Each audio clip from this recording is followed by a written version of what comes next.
Magandang araw mga kababayan, magandang araw sambayan ng Pilipino. Kasama niyo po ngayon si Ka Eric sa isa na namang episode ng ating Balita at Talakayan. Maraming salamat sa inyong pagsuporta, pagsubaybay at pagtangkilik, pag-like, pag-share, pag-promote ng ating mga video analysis, video talakayan dito sa kay Ka Eric sa YouTube channel at sa ating Facebook page and Facebook account Jeffrey Ka Eric Celis 2.0 at kay Ka Eric Jeff Celis Facebook account. And of course, sa aming bigwas ng Agila na tandem at kapartner ko po dyan si Ma'am Lorraine, bigwas ng Agila 2.0. Mga kababayan, hindi po tinitigilan ng pangaharas at pananakot at mga pamimerwisyo ng pagsasampa ng kaso itong the former 18 Marines o the former soldiers na pilit na hinaharas ng kaliwat ka ng kaso matapos po silang maghayag ng kanilang mga nalalaman at ibinulgar ang sindikato na operations ng kinasasangkutan nila Saldico, na kanilang boss dati, nila Marcos, nila Romualdez at ng marami pang mga nakinabang sa sindikato ng pangungulimbat at pangungurakot sa ilalim ng Administrasyong Marcos Jr. Nagsampa ng kaso si Erwin Tulfo sa Pasay Prosecutor's Office matapos po na pinangalanan siya at natumbok na mayroon siyang total ng 8 maleta ang na-deliver sa bahay niya sa Green Hills. At ang estimated amount batay sa mga laki at mga nilalaman ng mga maleta, mga nasa 250 million pesos. At ito ay nangyari noong bago tumakas si Saldico. Noong 2025, I think March umalis si Saldico. So, mula 2024, last quarter at doon sa unang quarter ng 2025, ang pag-deliver nito. That's very clear, categorical ang pagtumbok kay Erwin Tulfo. Kaya siya, wala na siyang maipagtanggol pa, tumakbo na naman siya sa paggamit ng kaso, weaponizing the law and using the justice system upang iharas at i-intimidate at patiklupin itong matatapang na mga former soldiers na nagsisiwalat ng kanilang direktang mga kaalaman sa involvement ng iba't ibang mga personalidad at kaalyado nila Marcos at Romualdez sa tinaguriang the biggest scandal of corruption and plunder in the modern political history of the Philippines. Itong flood control scam na ito. Nagsampa rin ng kaso itong tinaguriang Dingvaxia Queen. No? Hindi ko naman yan kababayan by origin. Nakapangasawa lang po yan sa mga garin kay dating congressman and now mayor sa Iloilo province sa isang bayan sa southern Iloilo na si Richard Garin. Kaya yan si Dingvaxia Queen Janet Garin ay taga Leyte yan, kababayan yan at kabarkada nila Romualdez. Galing Leyte, napunta lang ng Iloilo. No? Pero hindi naman yan Ilongga by blood and by origin. Ayan. So, si Janet Dingvaxia Queen Garin ay nagsampa rin ng kaso dahil pinangalanan din siya. And then si Jam Baronda na Iloilo City Congresswoman. Mayroon pa pong pinangalanan dyan, iwan ko kung na-mention ulit, itong party list na Wasaag Ilonggo Party List na nagbebenta ng mga projects di umano. Ang pangalan niya si Jojo Ang. Kontraktor yan na malaki sa Iloilo at sa paligid po ng Panay Island, Antique, Capiz, Aklan, Iloilo, Guimaras. Ganyan ang operations nila hanggang Negros. Itong party list na Wasaag Ilonggo Party List. Yan, Jojo Ang. So, marami na po halos mga mahigit 10 na mga kaso ng iba't ibang mga pangaharas ang inatake sa mga former 18 soldiers na ito. And now, it has been confirmed by Attorney Levi Baligod na pinapaimbestigahan na rin sila ng NBI for other possible related crimes na pwedeng isampa sa kanila. Wow, talaga, unlimited itong pangaharas at pangbubuli ni Matibag nang siya na ang naging NBI director. At ngayon, challenge nga ni Attorney Levy Baligod, itong si NBI Director Matibag, na kung ikaw ay tunay at tapat sa paglilingkod bilang professional head and matapat na lingkod ng batas sa isang supposedly ay professional law enforcement agency like the NBI, ba't hindi ka nagsasampa ng kaso sa mga magnanakaw at mandarambong na pinangalanan? O mag-imbestiga man lang at magbuo ng case build-up dito sa mga pinangalanan na ng 18 former soldiers. At in-identify na rin ni Saldico, like si Sandro Marcos, si Martin Romualdez, sila J.J. Suarez, sina Dong Gonzales, at marami pang mga personalidad mula doon sa consolidated affidavit nitong 18 former soldiers. Not a single case build-up or serious investigation was ever conducted by NBI. Also, similarly, ganon din po kay Ombudsman Boying Rimulya. Meaning, hindi lamang nila pinagtatakpan si Marcos at si Romualdez na silang totoo na nakadugtong bilang mga mastermind dito sa iskandalo ng pangungurakot na ito, kundi sila mismo ay naging operatiba na ni Marcos. Itong Ombudsman, Boying Rimulya, at itong si Matibag, parang mga private executioners, persecutors sila ni Marcos gamit ang kanilang kapangyarihan, poder at otoridad dyan sa Ombudsman and NBI, respectively. Kaya ito, nakikita po natin, ay halos hindi maampat-ampat ang kaliwat ka ng kaso na pinagsasampa laban sa mga naturang former soldiers na ito. At siguro pagsabay-sabay na lumabas ang arrest orders laban sa kanila, di ang mga piyansa niyan ang lalaki. Halimbawa, kung cyber libel yan at iba't iba pang kaso na idudugtong, bawat isa siguro magpapiyansa yan ng hindi bababa ng mga 100,000 pesos or more. So kung 18 sila, plus si Baligod na abogado na volunteer lawyer, 19. So aabot ng mga 2 milyon or mahigit ang hahanapin na pera upang sila ay mapiyansahan. At kung hindi sila makapagpiyansa, makukulong sila habang walang piyansa na na-apply para sa kanilang temporary liberty.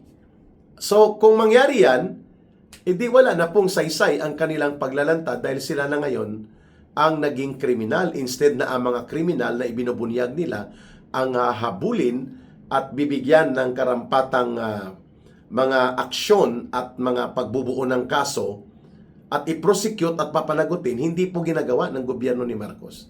Obvious na hindi po interes ni Marcos ang pagbibigay katarungan sa nangyaring malawakang pandarambong sa kaban ng bayan na kinasangkutan ng maraming mga kaalyado at alipores niya sa politika.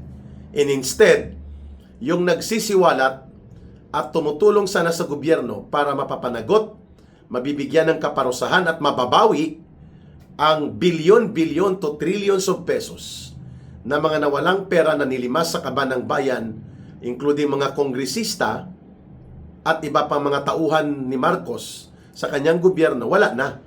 Nada. Sapagkat ang kinakasuhan na ngayon, itong mga kawawa nating mga kapatid na mga former soldiers.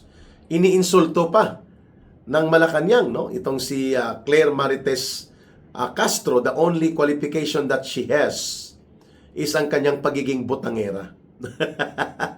Kung si Attorney Ed Chico pa, ang lawyer na komedyante pa, at magaling sa mga ganitong punchline, pag nagsalita daw si Claire Castro, parang nagbebenta ng okra sa palengke. O kaya nagbebenta ng talong. Ang tono at style ng mga mensahe at pag-deliver ng mensahe ni Claire Castro ay parang nagtitinda lang ng talong sa Nipa Q-Mart. Diyan sa may Quezon City. Okay din to mga hataw ni Attorney Ed Chico. But nonetheless, seriously speaking, the NBI should be focusing instead sa totoong mga kriminal, sa totoong may mga dapat pananagutan sa batas, mga CPP, NPA, NDF na mga high level na mga pangungutong, extortion, at mga pag-infiltrate sa gobyerno, nakakakuha sila ng pondo. Yun dapat ang mga kaso na binibuild up ng NBI. yung tunay na mga lumalaban at lumalabag sa batas at tagapagwasak ng lipunan at ng buong estado at gobyerno natin. Kapareho nito mga magnanakaw na mga politiko. Papalit-palit lang sa kanilang anak at asawa, nagnanakaw at paulit-ulit lang silang nagbebenta, nangungurakot ng mga proyekto dahil sila ay kaalyado ni Romualdez at ni Marcos, wala silang kaso. Libreng-libre sila. No? At iyan ang dapat pinopokusan ng NBI. Ang isiniwalat, dapat isa-isa nilang tinulungan, may mga abogado sila, set by set, individual by individual, mag-case build up. Pwede bang gawin ng NBI? Dapat gawin nila yon kasi mandato nila yan. Ang mag-prosecute o magsampa ng kaso together with the Department of Justice. Ang sinasampaan ng kaso, kami. Ang kaso ko sa NBI, 2 o 3, mga kababayan. Ang kaso ko sa PNP sa IDG, 2 din, mga kababayan. May kaso pa ako sa mga komunistang terorista na grupo na dati kong kasama na ibinunyag ko sa panahon po ni Pangulong Duterte at ngayon binalikan nila ako ng kaso sa ilalim ni Marcos Jr. dahil kaalyado nila. I'm talking about mga personalidad ng CPP, NPA, NDF. 3 kaso din ako dyan. Artom Araulio, Carol Araulio na nanay niya at saka si Teddy Casino. 2 million pesos damages against me and Dr. Lorraine Maribadoy for their wounded feelings. So 6 or 7 ang aking active cases in court na halos linggo-linggo ay naghihiring, nag-attend ako ng kaso ko sa mga korte na ito. O bakit anong kasalanan ko? May ninakaw ba ako? Ni singkong duling? Wala. Hindi ako nagnakaw, nagmaleta, o hindi ako nagpabili o nagbenta ng aking kaalaman at ng aking paninindigan sa gobyerno ni Marcos, while they attempted to do that twice in 2 instances since 2023 pa. Nung kami po ni Ma'am Lorraine ay nakulong doon sa committee de Tambaluslos ni Romualdez ng almost 8 days sa House of Representatives, kung saan tinawag ko sila na kangaroo court.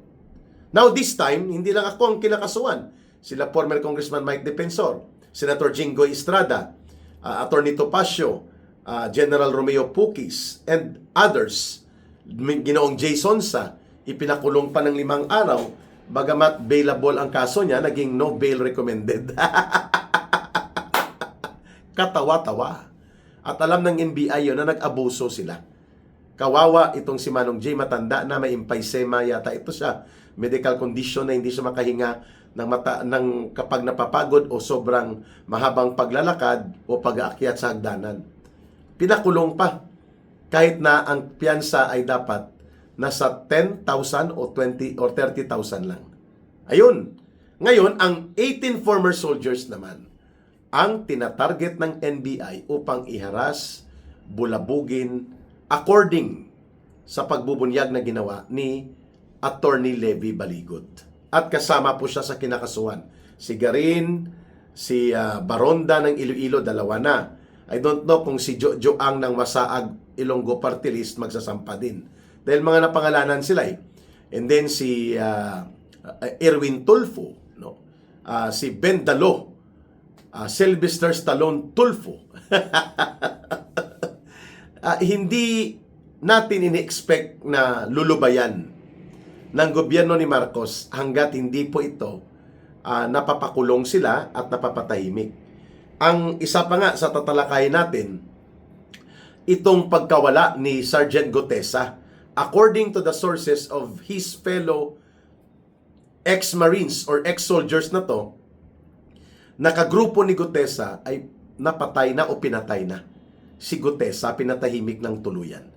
But that is yet unverified. Naibunyag ito ni former Congressman Mike Defensor nang napagtanong ito sa kanya kung nasaan na si Sergeant Gutesa. And according to the information na pumasok, pinatahimik ng tuluyan, meaning pinatay o napatay na. And that is to be verified. According sa public interview na ginawa kay former Congressman Mike Defensor. So ito din po ay posibleng mangyari sa mga former soldiers na ito. Yes, they can be also targeted for the same. At sino ba ang may interes at kakayanan na gawin ito? Ay wala nang iba. Gobyerno ni Marcos. Marami po sa mga tinamaan dito, mga alyado at mga kagrupo ni Marcos ay may kapasidad na mag-hire ng mga criminal gun for hire na grupo, pati po ang pagbira sa akin. Yes, ilalabas lang nila yan na balita na binira ako ng NPA dahil may standing order ako for death sentence or assassination and order na patayin ako galing sa NPA. Pwedeng gawin na convenient excuse o magiging sangkalan sa pagpapalusot nila Marcos ang ganyang pangyayari. That is a very plausible theory. Posible at kapanipaniwala ang teorya na yan na kung may nangyaring masama na kay Gutesa, hindi na rin ma-establish ang link sa kanyang direktang pamilya sa asawa at mga anak niya at parang nabura at nabula, nawala na parang bula at nabura si Sergeant Gutesa, at ngayon sana ang kanyang mga narratives at mga salaysay ay magdudugtong dito sa mga revelations ng dati niya mga kasama sa paninerbisyo sa Philippine Marine Corps ng Armed Forces of the Philippines at naging kasama niya rin sa pagiging security detailed personnel kay Saldico. Mas lalo sanang napagtibay ang nauna niyang mga pagbubunyag. Wala na. At alam natin na pinigilan yun nila Ping Lacson at nila Tito Soto when they still controlled the Senate leadership, including the Senate Blue Ribbon Committee. Nada. So ngayon magmamagaling si Ping Lacson na nagkakagulo sa Senado. Hindi po tayo nagkagulo sa Senado kung may paninindigan at may lakas ng loob at matino ang mga senador na ito, na senador ni Marcos at ng Malacanang, na hindi sumama at hindi nagpatianod o sumunod sa kumpas ni Marcos at ng asawa nito na wag nang ipagpapatuloy pa at ibaon na ng tuluyan ang Senate Blue Ribbon Committee investigation dahil sa sabog ang katotohanan sa kanilang pagkakasangkot bilang mga punong salaring kriminal o mastermind. Yan. So nagkagulo kasi pinakialaman, sinulsulan at minaniobra at nagmanipulate si Marcos at ang kanyang asawa according sa pagbubunyag nila Senator Alan Peter Cayetano, nila Senator Jinggoy Estrada. Sabi ni Senator Alan Peter Cayetano, kung alam niyo lang ang pinagdadaanan ng mga bawat senador, halos araw-araw o oras-oras tinatawagan at tinatakot sila sa posibleng kaso na isasampa ng attack dog ni Marcos na sa ombudsman na ngayon na inilagay niya dyan na si Boying Rimulya. At ngayon ang kaakibat ay si Matibag sa Department of Justice niya na ginagamit naman ang NBI. Wow! Talaga lang ha? So saan ito patutungo?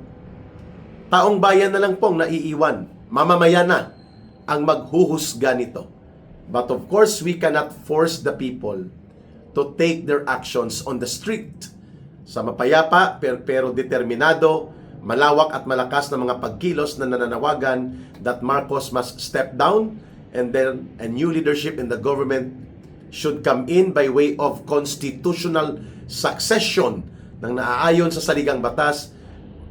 Kapag hindi kumilos ang taong bayan, lulugmok at tuluyan pong mababaon ang anumang mga katotohanan na naisiwalat na, at bagkus ito pa ang magiging mitsa ng panggigipit at pagdurog sa mga naninindigan na kagaya po namin, nila ka Eric, ng mga nasa political opposition movement, at lalo na po itong mga former soldiers, former Marines, na ngayon po ay naisasalang na rin sa mainit na panggigipit ng kaliwat kanang pagsasampa ng mga reklamong kriminal at kaso kaliwat kanan upang sila ay takutin, pababain ang kanilang moral at ang kanilang will to fight and continue to stand for truth and justice. At ito ay pahinain ng lubusan hanggang sila ay tumiklop, matakot at maparalisa at ayaw nang magtuloy-tuloy pa. That can be a possible consequence dito sa highly organized, well-funded at orchestrated ng gobyerno ni Marcos na mga pagsasampa ng kaliwat kanang kaso, at pati na ngayon ang NBI di umano ay nagbi-build up na ng mga iba't ibang kaso upang tuluyan ng maipakulong at matakot na at lumuhod at tumalikod na ang former 18 soldiers na to, at wag nang lumabas ang 14 more, 14. Kaya nga dinidiskaril ngayon at may mga intriga, may mga information operations, karga, intriga, intel, ang NBI at sila Ping Lacson para wag nang magtuloy-tuloy pa ang pagsisiwalat at ang paglalarga ng Senate Blue Ribbon Committee investigation na ito. Nakakalungkot po ito, nakakapanlumo, pero ito po ang katotohanan sa ating hinaharap ngayon sa sitwasyon sa ilalim ng gobyerno ni Marcos. Kalunos-lunos at kawawa ang bansang Pilipinas. But we do not have any choice but to continue speaking out the truth, magsiwalat at manindigan, at maging malakas ang ating paniniwala sa Diyos na makapangyarihan, sa Poong may kapal na siyang may likha ng buong kalikasan at sangkatauhan, na may katarungan pa ring darating sa ating mamamayan. And when the time comes that the people will be ready to collectively act sa masamang pagkilos, sa panawagang pagbabago sa liderato sa gobyerno, pagtutuwid ng ating pamahalaan, at pagsusulong ng katarungan at pananagutan ng totoo at tama sa mga dapat managot dito sa pagwasak ng ating bayan, pagkalugmok ng ating buong bansa, at pagdurog ng ating dangal bilang mamamayan, kung saan mga kurakot at mga magnanakaw at bulok na mga mandarambong na politiko ang naghahari-hari sa ating gobyerno, lalo na ng panahon ngayon ni Marcos at nila Romualdez. Katarungan at pananagutan ang ating isusulong. Maraming salamat sa inyong patuloy na pagtitiwala, pagmamahal at pagsuporta sa advokasya at mga paninindigan na ating isinusulong sa pamamagitan ng ating mga balita at talakayan at sa mga pananaw na ibinabahagi ni Ka Eric. Maraming salamat for your trust and confidence and for your support. Deeply appreciated po ni Ka Eric, ng aking mga kasama at ng aking pamilya. Muli ang ating habilin, mahalin natin ang bansang Pilipinas. Walang ibang magmamahal nito, kundi tayo ring mga Pilipino. Para sa Diyos at sa Pilipinas nating mahal, may God bless everyone, and may Allah will be with those who are Muslim brothers and sisters. Maraming salamat. Bye for now. Ito po si Ka Eric. Mabuhay!